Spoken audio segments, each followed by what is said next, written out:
내가 내 힘을 중도에 쇠약하게 하시며 내 날을 짧게 하셨도다.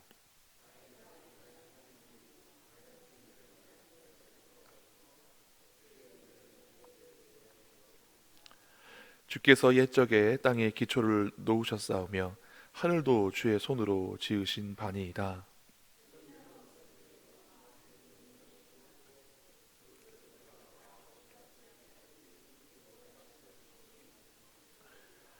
주는 한결 같으시고 주의 연대는 무궁하리이다.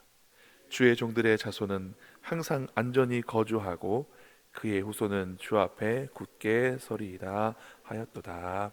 아멘. 우리가 오늘 함께 읽은 시편 102편 후반절의 말씀은 이처럼 하나님께서 우리와 우리의 후손들 그 앞에 굳게 서게 해주시기를 바라는 마음의 기도로 끝납니다. 그러나 처음 시작이 이렇지는 못했습니다. 처음 시작은 하나님 나의 기도에 나의 부르짖음에 응답하여 주시옵소서 하면서 민족이 당한 이 고난의 시대에 이 시편의 기자 역시 함께 고통을 겪으면서 하나님께서 구원하여 주시기를 바라는 마음으로 처음에는 비탄시로 또 한탄으로 호소하면서 시를 시작합니다. 본 시에 나오는 하나님의 징계는 바벨론의 포로라는 민족적 순환을 직접 체험한 시인이 그 가운데서 자기의 개인적인 고통으로 승화하여 민족이 당한 공고함을 탄식하며 그들의 죄를 하나님께 고백하고 하나님께서 이제 회복시켜 주시기를 간절히 열망한 슬픔을 노래한 애가에 가까운 비탄시입니다. 그래서 그는 1절과 2절에서 하나님께서 응답하여 주시기를 구원하여 주시기를 간절히 부르짖으며 시작합니다. 우리 1절 2절 말씀 함께 읽어보겠습니다. 여호와여 내 기도를 들으시고 나의 부르짖음을 주께 상달하게 하소서.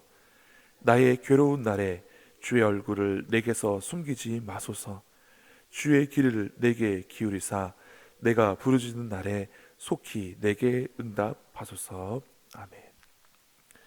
표면적으로는 나의 기도, 나의 부르짖음만 이것은 이 시편의 기자가 속한 이스라엘 민족 전체의 아픔이고 고통이었습니다.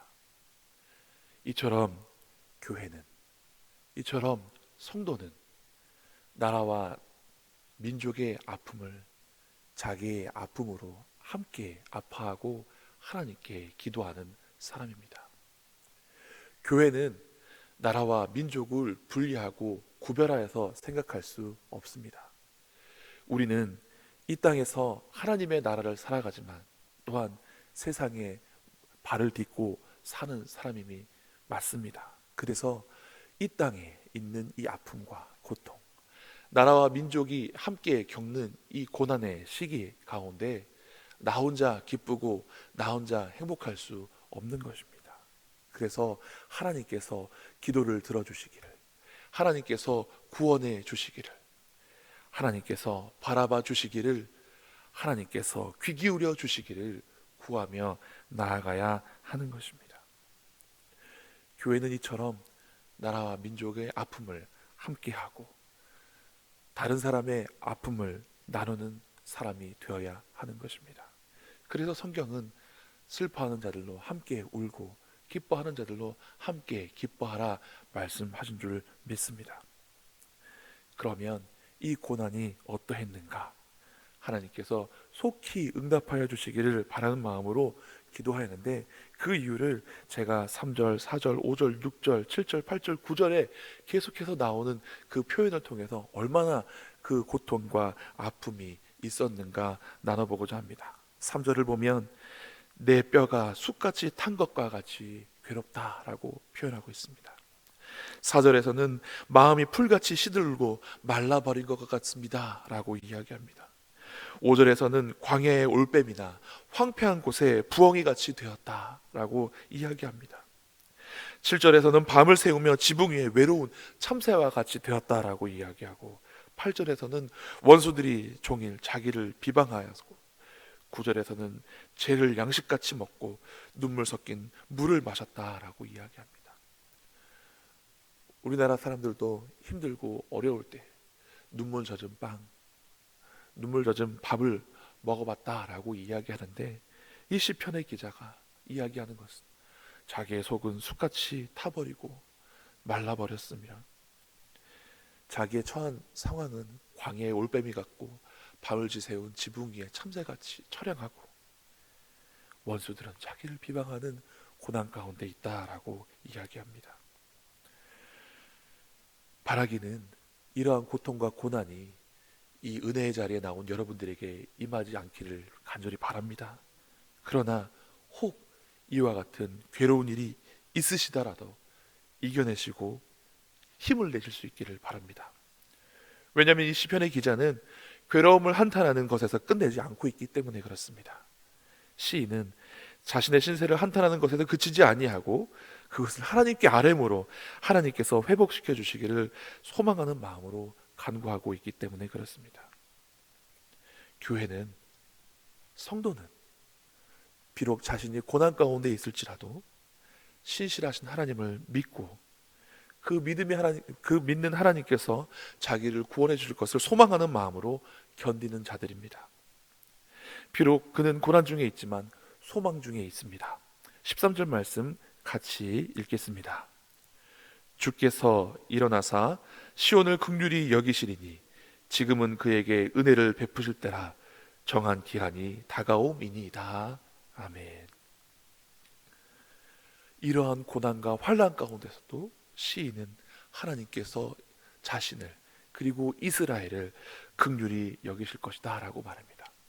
자기를 긍휼히 여기시는 것이 아니라 여기 말씀에 시온을 긍휼히 여기시니라고 할 때 이 시온이 가리키는 것이 하나님의 택하신 백성 이스라엘인데, 하나님께서 자기의 고난을 돌아보셔서 내 민족 이스라엘을 긍휼히 여길 것이다, 그리고 하나님께서 이 민족에게 은혜를 베푸실 것이다 라고 확신하면서 이야기하고 있는 것입니다. 이 시편의 기자가 예레미야의 예언을 들었을까요?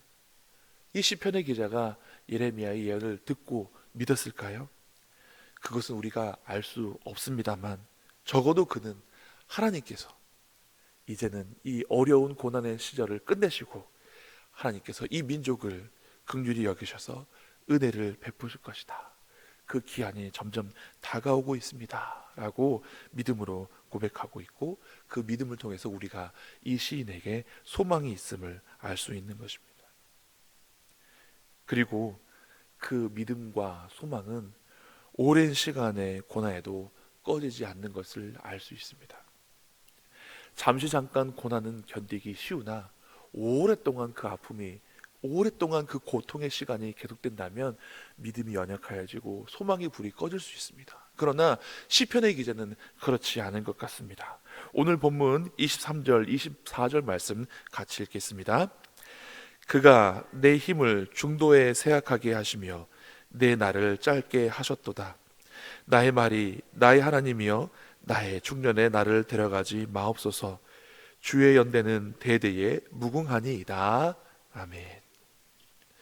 23절에는 하나님께서 내 힘을 중도에 쇠약하게 하셔서 내 날이 짧아지는 것과 같습니다 라고 이야기합니다.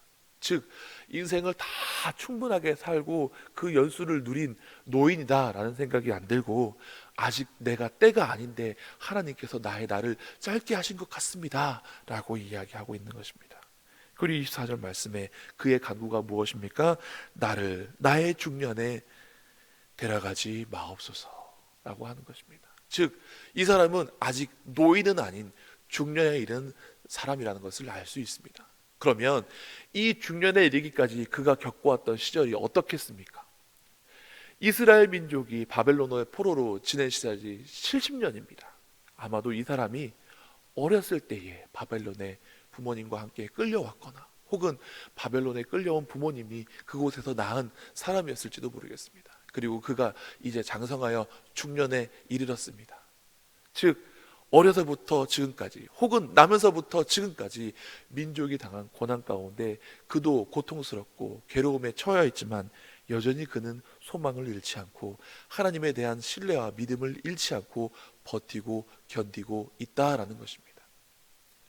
교회는 오랜 고난과 아픔 가운데서도 소망을 잃지 않는 사람들입니다. 성도는 오랜 고통 가운데서도 신실하신 하나님을 의지해야 하는 것입니다. 그는 어떻게 하나님을 신뢰하고 있습니까? 하나님이 영원하시고 불변하시고 여전하신 신실하신 하나님이라고 고백하고 있습니다. 제가 청년부를 섬기고 함께 성경 공부를 청년들과 함께 나눔을 할 때 어느 청년이 그 나눔 가운데 이렇게 말을 합니다. 자신은 지금 노인이 되어 있었으면 좋겠습니다. 저는 지금 제가 노인이 되어 있었으면 좋겠어요. 아니, 인생의 가장 꽃같고 아름다운 시절을 보내는, 다시 저 같으면 돌아가고 싶은 그 시절을 살고 있는 청년이 왜 노인이 되고 싶은가 궁금해서 제가 물어봤습니다. 아니, 왜 그런 생각을 하느냐? 그랬더니 지금 그 청년이 너무 힘들고 어려운 시기를 겪고 그런 때를 겪고 있는데, 노인이 되었으면 이미 그때는 다 지나서 뒤돌아보면서 그때는 그랬지, 할 수 있을 것 같아서 빨리 지금 노인이 된 자신을 생각해 본다라고 이야기를 했습니다. 즉 그 말이 무엇입니까? 지금 이 청년의 때에 이 젊은 날들 너무나 고민되고 힘들고 어렵다라는 말씀입니다. 여러분, 우리 청년들을 위해서 기도해 주시기 바랍니다. 그런데 생각해 보십시오. 그런 고통스럽고 아프고 힘든 일들이 그렇게 후딱 지나가고 금방 지나가면 얼마나 좋겠습니까? 지나고 나서는 그때 그랬어 라고 말할 수 있지만, 그 시기를 겪고 있는 자에게는 순간순간이 고통스럽고 아프고 길게 느껴질 것입니다. 오늘 본문에서도 그 시편의 기자는 어려서부터 중년에 이르기까지 고난의 시기를 겪었지만, 그리고 앞으로도 그것이 다가오고 있겠지만, 회복이 다가오고 있지만 언제 끝날지 모르는 상황 가운데서 그것을 회피할 생각이 보이지 않습니다. 24절 이후 말씀을 읽어보면, 자신은 중년에 하나님께 불러가실 수도 있겠지만 중년에 나를 데려가지 마옵소서라는 고백 이후에 하나님의 연대는 대대에 무궁하시고 천지는 없어지더라도 주는 영존하시며 그것들은 다 옷 같아서 낡아져서 의복같이 바꾸시면 바꿔지겠지만 하나님께서는 한결같으시고 무궁하십니다 하시고, 바로 뒤에 하는 말씀이 28절 말씀 함께 읽겠습니다. 주의 종들의 자손은 항상 안전히 거주하고 그의 후손은 주 앞에 굳게 서리이다 하였도다. 아멘. 하나님, 지금 내가 중년에 이르러서 당장 내 연한이 끝나가는 것 같고 하나님께서 나를 중년에 데려가지 마옵소서 하는 이 시기를 내가 겪고 있지만, 하나님, 당장 내 때가 아니라도 내 후손은, 내 자손만이라도 하나님 앞에 굳게 서기를 바랍니다. 하나님께서 그때는 굳게 세워주실 줄 믿습니다 하고 기도하고 있는 것입니다. 여러분, 하나님께서 당장 내 때에 이 고난을 멈춰주지 않으실지라도 내 자손은, 내 후손은, 이 나라와 이 민족은 대대에 하나님 앞에 굳게 세우심을 받을 수 있도록 우리가 기도해야 하는 것입니다. 나의 문제에서 시작하여서 나라의 구원을 놓고 기도하는 시편, 이 말씀을 통해 우리가 오늘 나의 아픔만 놓고 기도할 것이 아니라 나라와 민족이 위해서 기도하고, 당장의 내 때에는 이 어려움이 끝나지 않게 될지라도 내 후손만큼은, 내 자손만큼은 하나님께서 주신 평화를 누리고 하나님 앞에 굳게 서게 되는 것을 위하여 기도할 수 있는, 장래의 소망을 누릴 수 있는 믿음의 사람 되시기를 간절히 바랍니다. 기도하시겠습니다. 하나님 아버지, 우리가 힘들고 어려우면 입에서 한숨이 나오고 탄식이 나올 때가 있습니다. 그러나 믿음 없는 자와 같이 되지 말게 하여 주옵시고, 우리의 한숨과 탄식을 하나님 앞에 부르짖음과 간구함으로 바꿀 수 있는 믿음의 사람이 되게 하여 주시옵소서. 끝나지 않을 것 같은 오랜 고통의 시간 가운데서도 변함없으신 하나님, 신실하신 하나님을 굳게 믿고 그 믿음 위에 서는 믿음의 사람들을 되게 하여 주시옵시고, 당장에 내 때에 끝나지 않게 될지라도 하나님 원망하지 아니하고 내 자손은, 내 후손은 하나님 앞에 굳게 세워주시길 바라는 마음으로 기도하며 나아갈 수 있는 소망의 사람 되게 하여 주시옵소서. 고난 가운데 있을 때 우리의 믿음이 연약하여지지 아니하고 앞에 있는 것만 바라보지 아니하고 멀리까지 바라보며 신실하신 하나님과 동행하는 믿음의 사람 되게 하여 주시옵소서. 감사드리며 예수님 이름으로 기도드리옵나이다. 아멘.